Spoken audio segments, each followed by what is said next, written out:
Welcome guys to Sword of Convallaria. This is gonna be a beginner's guide. So, I'm account level 34. I've seen some shit, and this is gonna be an account level 4 guide. So, first of all, the characters. You're gonna be summoning a lot of characters. These characters will belong to a faction.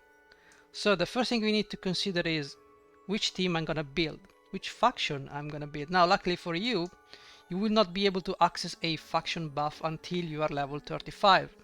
Once you hit level 35, you will need a faction buff. What is a faction buff? Well, let's take Maita for instance.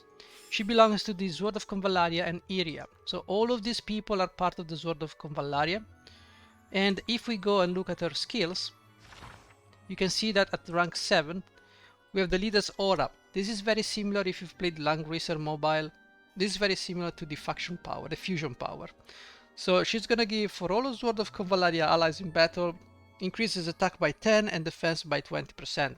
So when you rank up, you can take this one, and this is where your team composition comes into play, because now what you have to do is bring a team of these people to benefit from that buff. Now, other people might have some other buffs. For instance, Rawia, where is Rawia? Rawia has another faction buff. This is the Sword of Convallaria.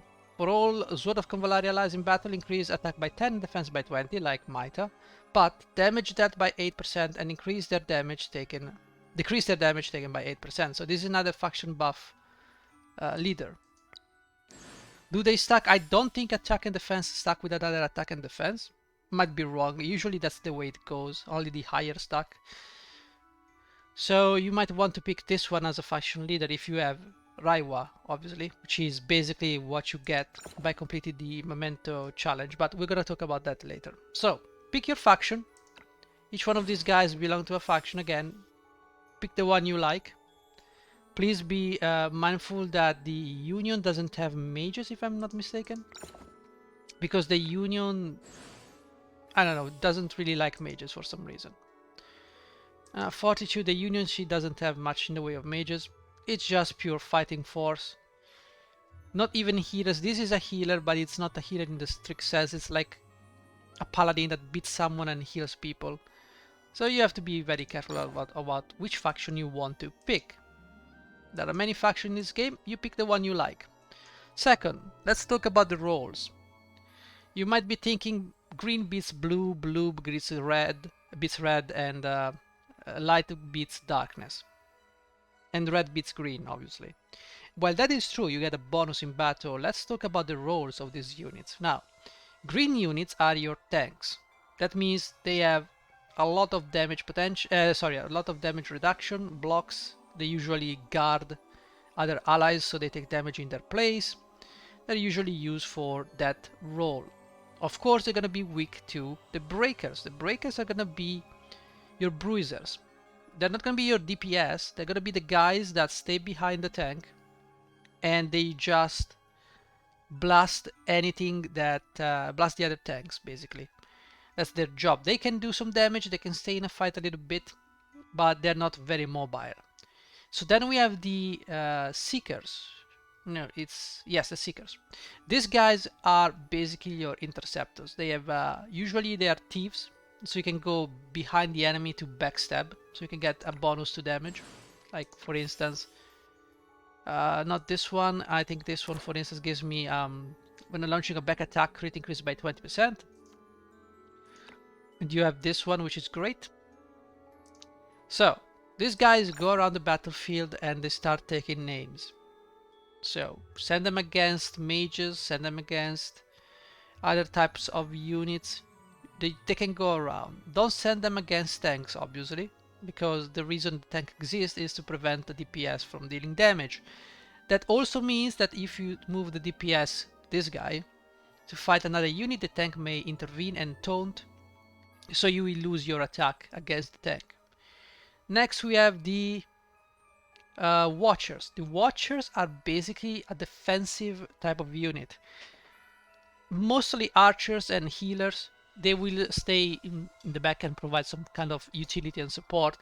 They usually counter darkness, the destroyers, So for instance, fake usually archers are set in a way that the enemy that move inside the range, they get shot and interrupted. So this is why they're called watchers. For healers, obviously they're going to be healing and providing other types of support, but generally speaking, you want to use these guys to stop enemies in their tracks. You want them to stop the mages and you want them to stop the seekers, because you know that's their job. As for the magical DPS, we have destroyers. Destroyers are like mages, pure unadulterated mages. They will be destroying any unit that doesn't have magical defense, so basically mostly anything that is not a watcher, and they will cause status debuffs like fire burning and those type of things. They're very dangerous in battle, but their range is pretty limited compared to, say, the archer. Some archers can get a very high range, and these guys have a lot of mobility. These guys do not have a lot of mobility. If you click on Beryl, she has move of 3, so it's not that great. However, she has a truck ton of magic attack, and as you can see, my units are severely my tank is severely lacking in magical defense, as you can see here. So the watcher in this case has more magical defense than physical. Same goes for this watcher. This is Stormbreaker, again low magical defense. So you get the point. So that's how you build your team. You get one of these guys each. It's 5 members. You can skip you can skip the breaker if you want. I usually have 2 watchers because I have the tank, the DPS, the magical DPS, I have the watcher, and I have the healer. Because my Maita can also heal somewhere. She has this thing and the potion. I can remove Inanna, but you know, and put Stormbreaker, but usually I don't have problems dealing with the green units. I usually use the mage. Second, you might be tempted to level up a bunch of units just for the sake of leveling them up. Don't. To take one unit from level 1, let's take Gloria from level 1 to level 34. Okay, how much is it gonna cost me? To go from level 1 to level 34, it cost me 40k experience. Alright, I have 323k and I've used already some experience. So this is gonna cost you quite a lot. So think about it when you try to level up units. Don't go willy-nilly using resources. Build your core team that will allow you to clear higher stages so you can sweep them. Sweeping is basically an automatic clear without fighting. So clear the stages with your main team. I have my main team here. All the units I need to use are right here. These guys don't really care. I'm slowly building them because reasons. Sort of Convallaria, so I want to use this guy eventually in place of my Crimson thing, Crimson Falcon. But regardless, level up one team and one team only so you can conserve those resources for the characters that you need later down the road, because you will need a lot of these resources. Next, we have the items. When it comes to items, they're extremely expensive to level up. Just to give you an example, if we take this sword, they cost the same, by the way. If we take this sword and we can enhance it, we can take this one to level 10. It cost me 1.4k. Now to get to level, let's say 30 or 40, from 20 to 30 it's gonna cost you like 15k. So don't go ahead and level this thing like crazy. So if we go in here, let's say we want to upgrade this armor from level 20 to level 30. It's gonna cost you 18.3k materials for weapons, for equipment. Look at what you have. You get 5.5k at a level like 40 per day. So you take your pick. So it's very expensive. I will be very cautious as to what I level up. As for gear star, no problem. You should always upgrade the star rating of your items. Like for instance, I can do this now. And there you go. Now I gain more shit. There is no reason not to do it. More stats. And because you will be using your main team, your core team, you don't need doubles so you can give them to other people. You need 6 sets of items because that's the maximum you can deploy, and that's all you need. Eventually you will unlock the Tarot Whispers. These are basically like your echoes in Wuthering Waves, your there is no other example than that, but basically they have random buffs here. So the skill is very important. This skill determines what kind of tarot you want to equip. Increase crit, increase at the start of the game 1 random buff, recovers 1 energy additionally when not using any active skills. You see, they have their own unique skills. This one is very good. Physical shield 25%, and then you get sorry, get random buffs here, which of random rarity. So this is a gold, this is an SR rarity buff. Now, of course, if you go to the Rainbow Tarot Whisper, you get rainbow buffs too. The potential is there. So this is a constant farming for min-maxing your Tarot Whispers. I wouldn't stress it too much. I would just go and pick the greatest set you can get for your character. For Masha, I got with the damage taken minus 10%. Got max HP and more max HP, so that's cool by me. Not gonna stress it, not gonna level anything up until I can reach the highest level of gameplay, where I can fight and farm the best equipment possible. Again, they require resources, so think about it. Next, what do we have to talk about? Gear engraving is still not there yet. I'm sure someone with an account level of 4 will explain to you what the engraving gear is all about. We're gonna talk about bonding. Bonding is... Hello, Maita. It's gonna be something that gives you attributes and unlocks characters' avatars. It's generally speaking not that useful for now. It's at the end of the day you get 1, 2, 3, 4, 5% boost if you get it to the maximum level. You get 500 each day. There you go. And then you are basically done. If you complete the Spiral of Destiny, you're gonna unlock some stories. For instance, I've unlocked Convallaria story by going here. Okay, I finished the Spiral of Destiny. I have the Night Secret. There's a future and new life. I don't know how to unlock that. We'll see about that. No, there you go.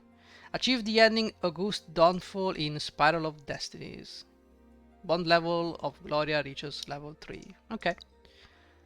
So we need to do that to unlock that story, which is a narrated thing, where she speaks about things.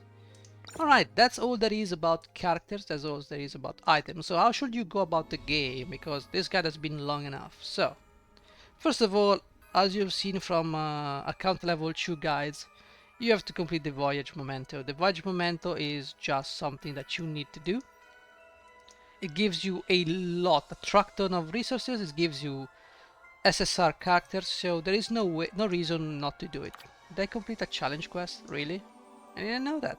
3 keys of destiny, thank you. And it gives you a lot of things, so keep working on this as soon as you can. And you will roll in stuff. There are going to be the events, obviously you're gonna do those. So how you're gonna play the game? So, the Fool's Journey. This is your main story. So, I must say this is becoming a little bit of a drag because the mission themselves talk about the characters. Every chapter is centered around one character. This one is centered around Beryl.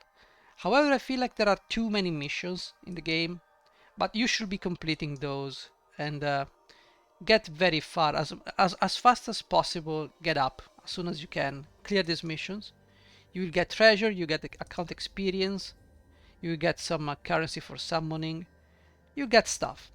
So just make sure you do those things. There's also another version for those, but this is basically a little bit of a farming thing. You just go there and do stuff. You have also to gauge your energy with the crossing wars. This is where you're gonna farm your resources. Again, do not stand still on one difficulty level. Go and do the best you can at your current level. Like mine is level 6. I will soon be able to start level 5, and then there is the last one probably at level 40. So just do those, clear them out as soon as you can, and give yourself a hand. And you know, once you, by the way, the extra reward does not go away if you clear something for the first time. If I clear this one, then I will be able to clear this one. Then I will still have my extra reward and I can use it on this one. So just so you know, this is why you need to go with the story. You need to unlock all of these things. Okay, so don't slack on the story. Once you've done the story, you can do a lot of things in the Spiral of Destiny. So I completed my first run of the Spiral of Destiny. I'm gonna stop here for spoilers alert. There are 2 endings. I got the wrong one, as you can see here. I'm not gonna spoil you, but I got the wrong one because the game asks you 5 times, are you sure you wanna mess up your ending? And you go yes, and then it gives you this ending. Otherwise there is this ending. Anyway, what really pisses me off is that there is no waypoint here, because this is a branch and we have to start from here. So right now I am playing, I think, the Moment of Crisis. I started from scratch, and yeah, I'm gonna have to go. I'm gonna go through the King's Army now, but complete these and you can play them as much as you want. You have to complete this. You will unlock the waypoints. You can start here if you want. And yeah, it's just manage your mercenary company. Don't stress it. It's not particularly crazy. It's not particularly difficult. Just make sure you manage your mercenaries. Again, pick a core team. Now you will see I will not have many characters. You can bring 3 of your characters in the game, and they will have the abilities, I think, they have in your main game. Well, almost. Maybe not. I'm not sure. Who did I take? I think I got Raiwa and I got Beryl. So my Beryl has all the abilities I gave her in my gacha game. So you can choose 3 of these guys once you start a new cycle. And yeah, what you're gonna do is you want to level up a team of each of these guys. So blue, red, Watcher and Destroyers, and green. And you want to keep those for the missions, and then everybody else, you can switch some of them around. There are going to be much more buildings here. I do recommend training ground. In here you can train, speak with a girl. You will be training and getting some level ups. You need to level up your characters, they will increase in power. It's not particularly expensive, so I would level people up freely. Just make sure you have the money. As for quests, well, obviously you want to pick the quests that further your story. In this case I need to pick one of these because it allows me to clear this objective. I have 6 weeks of time. So pick the ones. You can just pick this one and do something else. You have 6 weeks, so you might well as use them.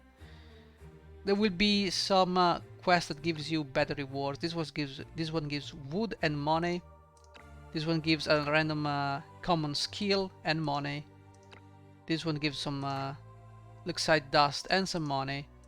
This is the spare, offers a better reward, but it's a little bit difficult. This is a level 9 quest. We then have Protect the Caravans, 400 gold, and Assault on the Bandit Stand. It gives me very common stuff. Also, this is the time, not that it takes, this is the time you have until the quest expires. So next round I still have this one I can do, but these ones are gonna go away. So you pick and choose your quest and make sure, very important, that you may miss stuff. Every week check out if there is ... near the icons here. That means you have to speak with someone. Someone is ready to speak. Sometimes they offer you quest, sometimes they offer you their services, so you can get new troops and special troops by talking to these people. So make sure you check every week if there is something or someone you need to speak to. The forger would simply avoid. The things you find there are not particularly interesting, but I would craft some ingots and stuff. There are some quests you can get. For instance, with the order I got some quests about crafting some Luxite blessed weapons. So they give you the recipe, you go in there and craft it, but it's a quest. The tavern is where you go and hire people. Now you can choose to hire nobody. I recruited these two guys just for presence because eventually when I want to run some dispatches and these guys will be busy dispatching. Other than that, once you finish your play, your Spiral of Destiny, the entirety of it, you will gain some points. These points you can spend in here. The Astral Path, I got 17 in my first run, so you can start upgrading your things. This will increase your next run.